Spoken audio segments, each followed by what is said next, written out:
But when you invest for the long term, generational wealth, generational understanding, like perspective, long-term game. Otherwise, if we don't have that idea and we don't put these things into practice and we don't sacrifice now, the happiness years from now is what's going to be sacrificed, and we'll never know what happiness is again. So maybe we sacrifice a little bit now in the short term so that the long term we suffer less and we have to sacrifice even less then, because we've made our sacrifices early and often.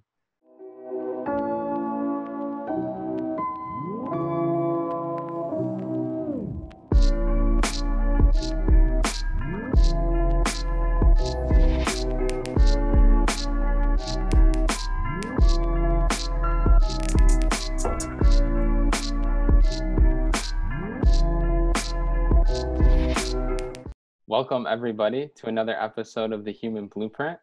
My name is Angelo, and we are here with Herman. And today, I am the investor. And Herman is, what are you, Herman? I'm you. I'm everybody watching this. I'm the consumer. So, as everybody knows, here in the US, there's something called a stimulus check. And so this was issued by the government to help stimulate the economy. And so lots of Americans got paid out. And we're just wondering, what are you doing with yours? I know everybody's tuning in isn't from the US, but this will apply to everybody, because what we're going to go over is the mindset, driving forces, and really what's beneath, all of the money habits that we do have and the way that we think. Because I think money is just one of the outlets, but there's so many other things in our life where you have the consumer and you have the investor. So today I'm going to play the investor, and let's see how well that I can play it. I'm playing all the people that have calls with me, that complain to me, that say they don't have this, they don't have that, got all the excuses. I get to play that role today. So the tables turn this time. Okay, so how much is the stimulus check, Angelo? So it varies, but it's about $1,200 for. So let's say I'm everybody watching this show. We're thinking, $1,200. First place, Amazon. Okay, let's check that. Next place, Best Buy. Okay, check that. Next place, Walmart. Check that. Next place, Target. Check that. It's like looking for all these other things to see, okay, well, I have this pot of gold. How am I going to move it? So let's say let's start it off as, let's say you're a younger person, okay? The guy, girl, whatever, you have different interests. Let's say I like video games, okay? Well, all of a sudden, a premium for, I think it's the Nintendo, ever since this went down, Nintendo spiked, supply went down, price went up. So let's say I really like that. There's a new game called Animal Crossing. So it's the latest, greatest craze. How much is that? Well, let's put a picture. Normally it retails for maybe $500-$600. Lately it's been retailing for $800 to $900 or more, depending if you can get one. So let's say conservative, it's $800. Okay, so $800 out of the $1,200, gone. What should I have done with it instead, Angelo? I just spent more than half of that stimulus check on something that I just pressed buttons on. Exactly. So that's pretty inefficient. Wouldn't you guys agree? How is that really benefiting your life? It's not making you healthier. It's not really making you smarter. It's not making you a better person. It's not helping other people around you. So beyond just thinking of money as like growing it, it's also, from what I've learned working with you, Herman, is when you invest, you also invest in people. You also invest in your health. You invest in your growth. You invest in who you are as a person. And correct me if I'm wrong, but you said that was one of the best things that you can actually invest in. And so there's so many other things that you could have done with that $800. And I think it's all about, as an investor, setting up a game plan. So everybody's in a different position, whether that's financially or whether that's where you're at in your life with your career, so many other factors. But everybody has to have a game plan. And I think that that's the first thing that so many people fall short. They don't have the game plan. So when they get the money, they just spend it on whatever is most desirable or whatever is going to crave like that void inside or that desire inside. And then they'll go to that first. But if they would have had a game plan that said like, all right, out of this 1,200, maybe I do need help with some of my bills. Maybe I am a little short because I'm not working, or unemployment isn't covering what I would actually make. So maybe you need to take half of it and actually set it aside so that you can, you know, have a little safety net or have a little comfortability with your bills. But then that leaves you another $600. So what can you do with that? Well, everybody's different, but you can use that money to grow as a person and invest in yourself. You can use that money to make more money and invest that, which I think we can dive a little bit more deeper into that in the episode. And so I think that number one is like the game plan. The consumer doesn't have one, whereas the investor does. Well said. So now I'm the consumer. Let's say I'm a little accelerated or elevated in age. So let's say I'm no longer that young kid or young person. Maybe I'm 30, 40, between 50, around there, okay? So let's say I got a family, or let's say you got a young family, or let's say the relationship that you're in.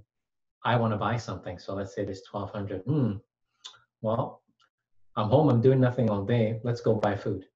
Well, how much is food going to cost? How much is all that going to cost? So that's one thing. So let's chalk that up to how much.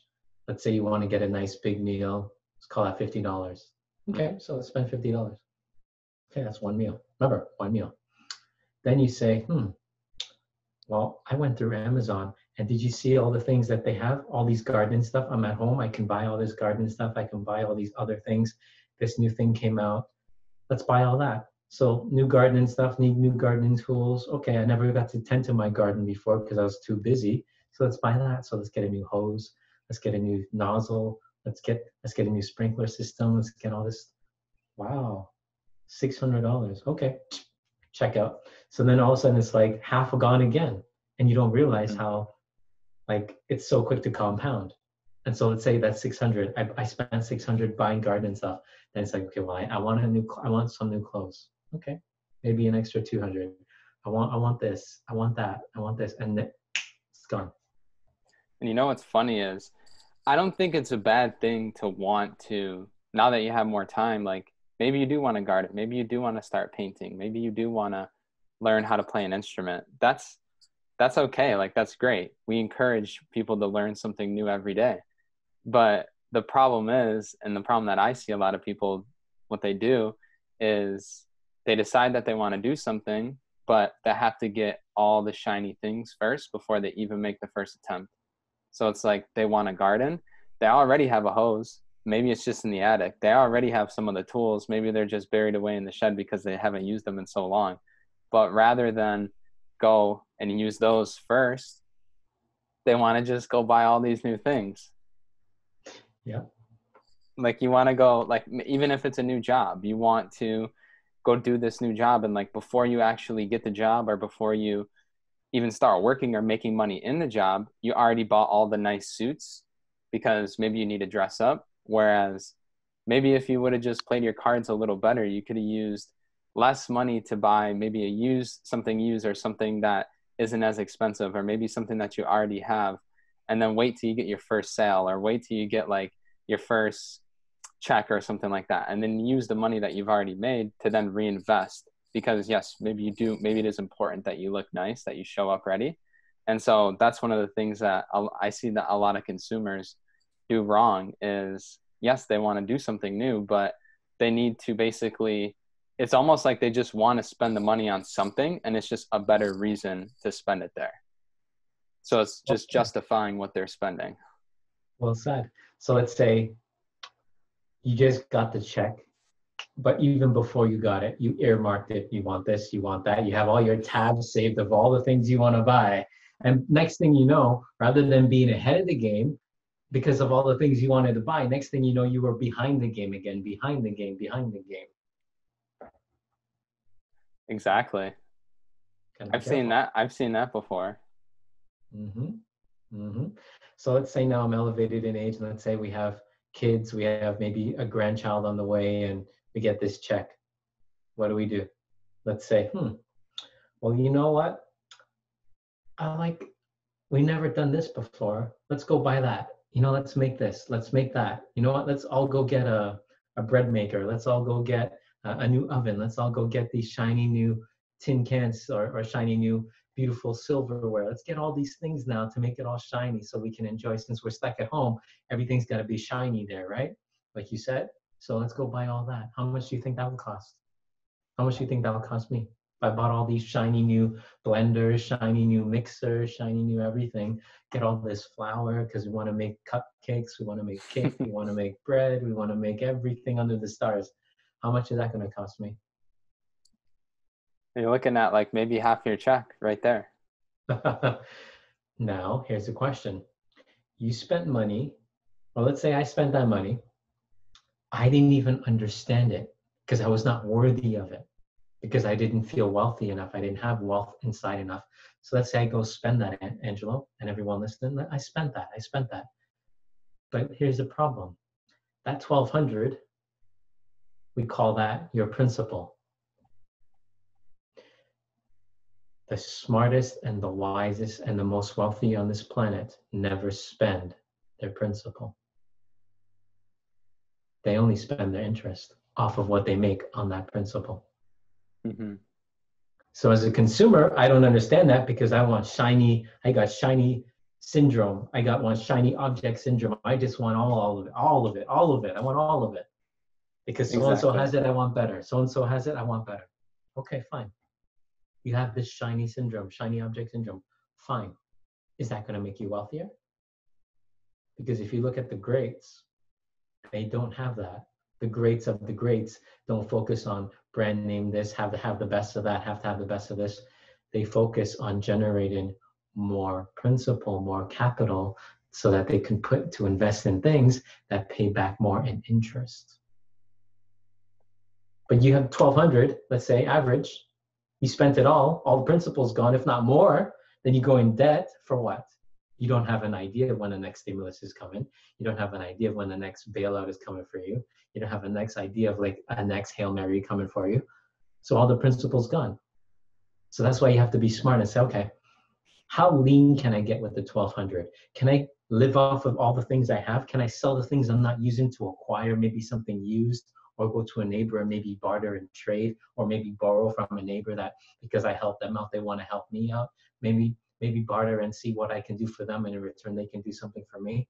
Ding, ding, ding. All of a sudden, less principal went out. You created a better interest scale. So that when you did that, then it's like, okay, now let's say out of the 1,200, I needed to, let's say, pay down some bills. So I have 1,000 left. Okay, so I have 1,000 left now. How can I best utilize that? Can I invest something in myself to gain new skills that can then earn a greater value trade or value exchange? Can I learn something, new skills that can make those around me even better? Can I learn something that can then in turn repay in many, many different ways? Maybe it's a dividend, maybe it's interest, maybe it's something else. But are you invested in many different areas of your life? Mm-hmm. If I was the consumer, probably not. I'd just be sitting there on having, that lazy couch attitude. Exactly. And if you're enjoying this, then you need to like and subscribe if you haven't already. You need to comment below and let us know what you're thinking, how your thoughts are, and what's resonating with you. As we get into this, it's like a completely different game that the consumer and the investor are playing. Like the consumer, not only is it like with money where maybe they want shiny objects or they're just all about spending it, but they also maybe want things quicker and easier. Maybe they want to take shortcuts. Maybe that means like fast food, or just all about like the short-term pleasure, whereas the investor is in it for the long term. Like they have a vision. They know why they're not spending the principal, because they have to have the vision to see that, okay, like in X amount of years or X amount of months, or if I do this and I do it right, then I'll be able to be in such a better position to be able to spend only the interest. And so it's such a different game that the two are playing. And I know that's something that we really strive to do, is to help people become better and really help them learn how to like eliminate their pain, help them learn how to elevate like their state so that they can perform better, so that they can get that raise or that promotion, or maybe find a career that better suits them. And that's what we mean when we say invest in yourself. It's not just investing in yourself to say, oh, I'm going to get this game because I deserve to relax and I deserve to have like that me time. It's more of invest in yourself to really become better, like have that long-term vision, create that game plan for yourself. Well said. And for a lot of people who are listening to this, they may be consumers. Maybe we have some investors, but those who are the consumers, you can be an investor. You can make the change. You can make that switch, but it requires something you don't like to hear. And that's called discipline. Because the consumers, they don't have much. Investors, it's in their blood. Yes, that's the key. If you need to hear that again, rewind it, listen to that again, because I think right there that's the key that you need. That's the key that we all need to develop. So how do you develop discipline, Herman? Because I mean, you're one of the most disciplined people that I know, the most disciplined. You got to stretch. What I mean by stretch, you got to do things you're not used to doing. That's why I say learn something new every day, because that's stretch. That's stretching this. Then when you exercise and you train, you stretch this, the body. And then when you do that and the mind and body have become unified, then you stretch the soul. You're able to stretch that. You're able to stretch spiritually. You're able to stretch. And how we say in Chinese, we say Sun Gong. And that is like the ability to stretch yourself in such a spiritual manner above and beyond just the human existence. So that's stretch, stretch, stretch. So you want to be an investor because you have to invest in everything, in every form of your life, every part of your life. You can't just consume, because that's finite. That's not going to last. But when you invest for the long term, generational wealth, generational understanding, like perspective, long-term game. Otherwise, if we don't have that idea and we don't put these things into practice and we don't sacrifice now, the happiness years from now is what's going to be sacrificed, and we'll never know what happiness is again. So maybe we sacrifice a little bit now in the short term so that the long term we suffer less and we have to sacrifice even less then, because we've made our sacrifices early and often. So true. And I don't necessarily think that's something that can just be taught. It's something that you have to want it. So do you want it? I know that if you're listening to this show, like, we can obviously assume that you do want it, because this is showing you're going out of your way to consume something that's going to make your life better. You do want to learn something new. That's why you listen to this podcast. So what next step are you going to take to really grow into that, to have that long-term vision? Leave a comment or text us 818-928-3639. Let us know what your answer is, because we want to help you. See, a lot of people think what we just said, this is how your mind will work. Oh, he said investor or consumer. Okay, well, I don't want to be an investor. I'm a consumer. Okay, oh well. Or you're the consumer. He says to be an investor. Okay, I'm going to invest. Okay, let's be an investor. That's what he said. But that's not what we mean. What we mean, because you have to stretch, and for some reason, the human existence has shrunk in terms of capacity of what they can process. So let's break it down. When you invest, it can be also seen as a little bit of a consumption. Think of it this way. You invest in yourself, you consume something, but then to have a greater payout or a greater result. So let's say that's reading a book. Let's say taking a course. Let's say learning a new skill, learning a new language. You invest, but you're consuming something, but then you invest in it and re-transmutation it, allow the transmutation of that to be expressed in a greater result.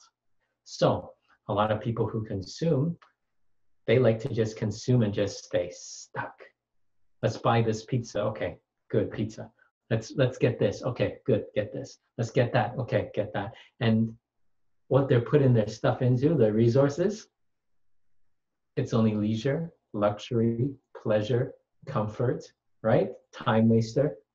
We're asking you that if you're going to consume something, because we're all going to consume something, you would make it into an investment. So let's say you have, for perfect example, let's say you have a child, all they want to do is stick on a video game.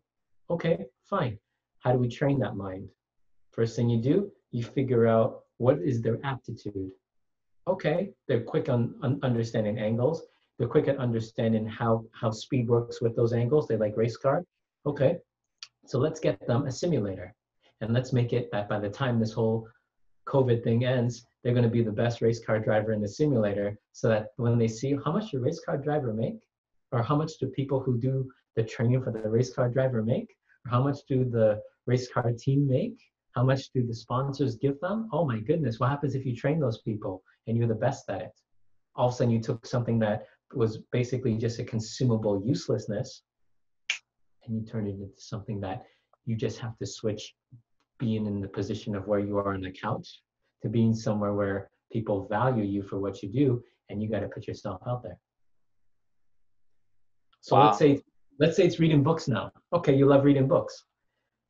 Okay, when you sit there on the couch and reading a book, are you making anything? Are you doing anything? Are you expanding? Maybe you understand little by little some concepts on that book. But what's the difference between someone who's reading the book and someone writing the book? They lived it.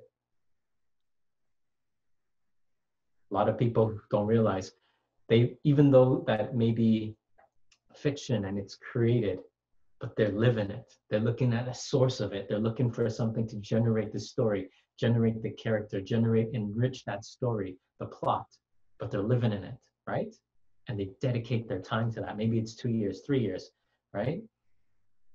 Maybe what you need to do is figure out, if you're going to read something, understand what can you extrapolate or extract from that, put it into different segments, compartmentalize how you can do that. Say you want to be a writer, compartmentalize that. Okay, well, this character was good, but I would have made it done this way.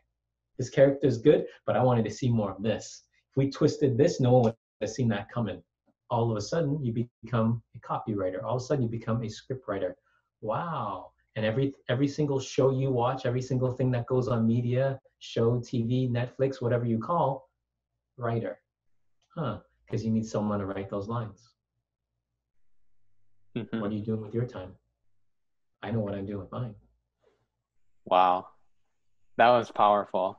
I mean, that's just, hopefully that expanded your awareness, consciousness, because for me, I realized that, okay, like I started editing videos. So if you edit videos, yes, you may be consuming other YouTubers or other videos or other documentaries and things like that. But it's one thing to just consume it, to eat some popcorn and just watch it as like whatever. But it's another to see how, because when I watch a video now, I'm able to kind of see more of, okay, that's what they did here. You just have a better understanding of what they did, and you learn new things when you watch those videos. You're like, wow, I really like how they did that slow zoom in there, and then I had that transition, and then they spiked up the music. Like, you pick up on all these different things. And so I think what Herman just explained is that in any category, like, you have people that are, at the top of it, and they're not the consumer. They are the investor. Yes, they may be consuming it, but they're consuming it in such a different way. Exactly, and we have to be different. This is why people want our type of help or us in their room. It's because we can see what they cannot. And I'm asking you to see what you cannot. If you can believe in yourself and say, you know what, instead of being so down on yourself and maybe say, oh, I only do this, I only do that, say, you know what, so what? I'm going to be the best at this. I'm going to be the best at that. I'm going to do my best at this, best at that. I'm going to make the best of it. And then who's to say that what you're doing, you just have to put yourself with the right people, right position in the right place. Next thing you know, all of a sudden you take these ideas, you plant these seeds, you grow those seeds, things start to grow. But if you have the lazy couch syndrome, very difficult to grow anything there. Exactly. So we want to know, what did you learn from this episode? What did you learn from the consumer? What did you learn from the investor? let us know. Send us a text, 818-928-3639. Leave a comment below, and we're excited to hear some of your feedback. So before we go, if you want to invest with us, you want to invest in you, you got to make sure you click the links below. We have something so special for you. We have the webinars, we have our lives, and best yet, we have a special masterclass coming up. You do not want to miss it. Exactly. So the links will be in the description. Go ahead and check them out before it's too late. Like Herman said, you want to invest in yourself and you want to be better. Well, that's exactly what we want to help you do. We want to hold your hand through that process and help you become the best version of yourself. Exactly. Thank you. Thanks for tuning in. We'll see you on the next episode. Take care.